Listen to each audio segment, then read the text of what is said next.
conversábamos más temprano un poquito sobre la importancia de tratar de levantar un poco el estigma sobre esta temática, porque es algo que ha estado bastante castigado y de lo cual no se ha hablado por mucho tiempo. Incluso desde los medios muchas veces está esta idea de que es una temática de la cual no se debería hablar, y también un poco para despejar ese mito, que es algo de lo cual sí se debe hablar, pero con cierta seriedad y con cierta sensibilidad.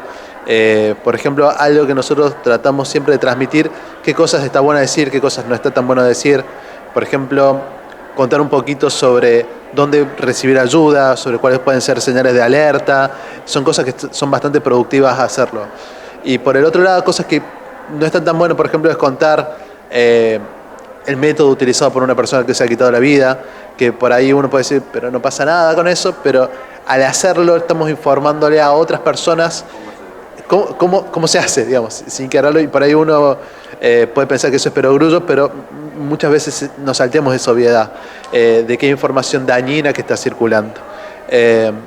También muchas veces tratamos de propiciar que no se culpabilice al entorno de la persona.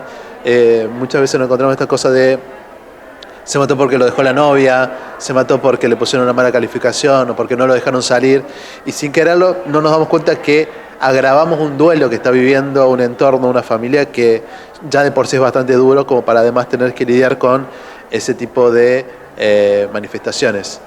Y está muy bueno sobre todo esto de poder abrir el debate, como usted bien decía, porque algo que se trata de promover es el enfoque de corresponsabilidad. Esto de que no solamente desde los equipos de salud se puede prevenir, sino que también como ciudadanos podemos prevenir. Así como durante la pandemia aprendimos a usar barbijo, a respetar el distanciamiento obligatorio, a evitar aglomeraciones, también hay mucho por aprender respecto de lo que tiene que ver con la prevención de salud mental. Entonces es algo que tratamos de propiciar.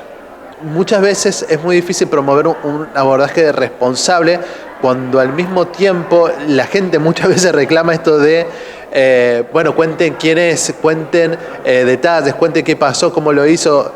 Muchas veces está esa morbosidad, como usted bien señala, porque no es que uno promueva que eso no se hable por censura o por querer ocultar algo, sino porque sabemos, y hay buenos estudios que nos informan de que eso termina siendo dañino. Es una forma de proteger también a la población, y por ahí uno que no está pasando por ese problema no lo ve como una dificultad, pero quienes trabajamos en la temática y hemos podido estudiarla sabemos que trae más problemas que beneficios.